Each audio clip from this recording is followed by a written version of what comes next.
The day I realized home was richer than the Western world began on a cold morning in London. The sky was gray, the wind was sharp, and the streets were busy with people walking quickly as if time was chasing them.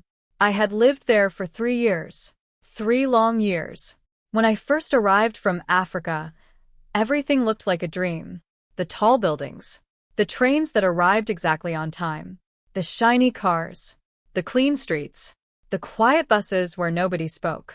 Back then, I believed I had reached the center of the world. But dreams have a strange way of changing. That morning, I stood inside a crowded train. People surrounded me, but nobody spoke. No one greeted each other. Everyone stared at their phones or looked blankly ahead, as if they were somewhere else entirely. I remembered something. Back home, in my village, a crowded place was never silent.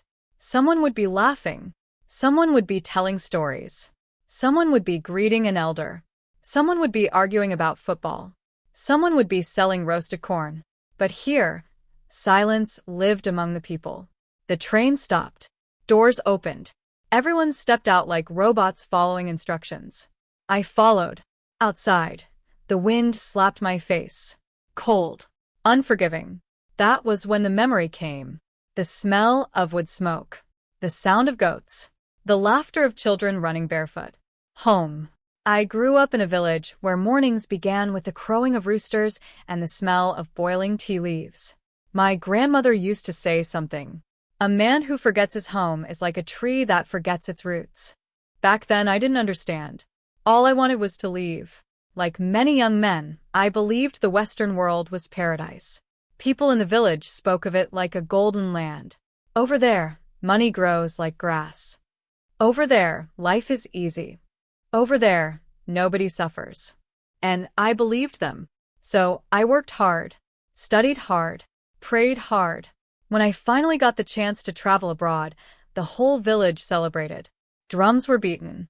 Women danced. My mother cried tears of pride. They said, "Alex has gone to make it." I thought the same. My first months abroad were exciting. Everything was new. Supermarkets bigger than football fields. Food from every country in the world. Trains that moved faster than the wind. Tall glass buildings touching the clouds.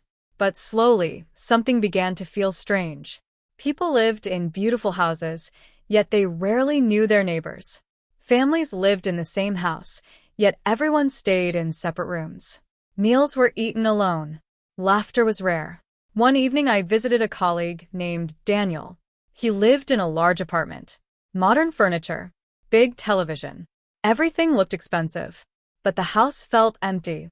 He microwaved frozen food. We sat quietly eating. After a few minutes I asked him, "Where is your family?" He shrugged. "My parents live in another city. I visit once a year." Once a year.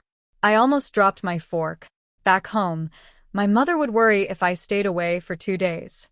My grandmother would send someone to look for me. My neighbors would ask questions. But here a year could pass without seeing family. That night I walked home thinking deeply. Something important was missing. Months passed. Winter arrived. And winter in the Western world is a cold I had never known. The sun disappeared early. Darkness came at 4 p.m. The trees stood naked like skeletons. People hurried home, closing their doors tightly against the cold. The streets felt lonely. I remembered evenings in my village. After sunset, people gathered outside. Old men told stories under the moonlight. Women prepared food together. Children played until sleep caught them. Music sometimes echoed from somewhere. Life was shared. Here, life was private. Everyone stayed inside their own world. The day everything changed was a Sunday. I was walking through a park. The grass was green but empty. A few people walked dogs. Everyone avoided eye contact. Then I saw an old African man sitting on a bench. His face carried the marks of age and wisdom. When he saw me, he smiled warmly. That smile felt like sunshine. "Where are you from, my son?" he asked. "Nigeria," I replied. He laughed. "Ah, home." We talked for nearly an hour. He had lived in Europe for 40 years. 40 years. I asked him the question that had been growing in my heart. Is life better here? He looked at the sky for a long moment. Then he said something I will never forget. Here, people are rich in things. Back home, we are rich in people. The words struck my heart like a drum. He continued, here you can buy silence, privacy, convenience. But you cannot buy community. He pointed at the park. Look around. Thousands live nearby. Yet everyone walks alone. Then he smiled softly. But in Africa, even a stranger cannot stay hungry.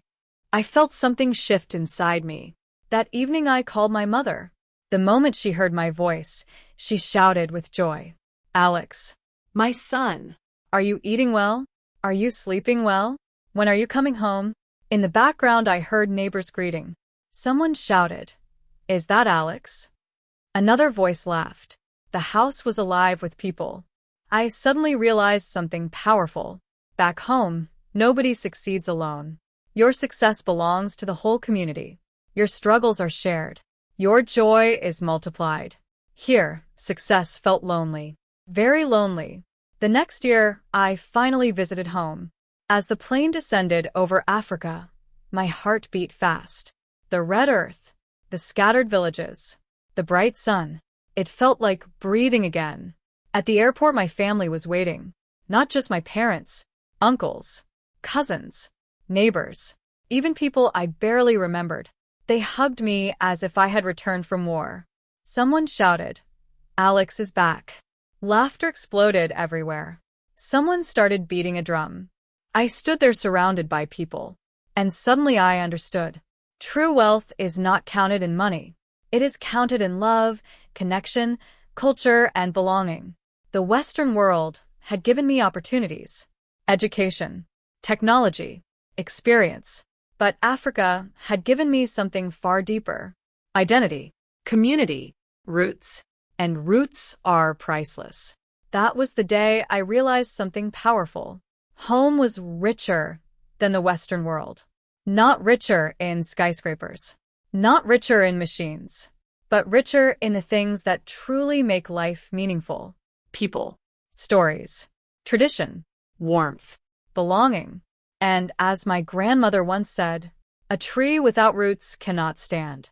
That day, standing on African soil, surrounded by laughter and drums, I finally understood. I had traveled across the world searching for wealth, only to discover that the greatest riches had been waiting at home all along.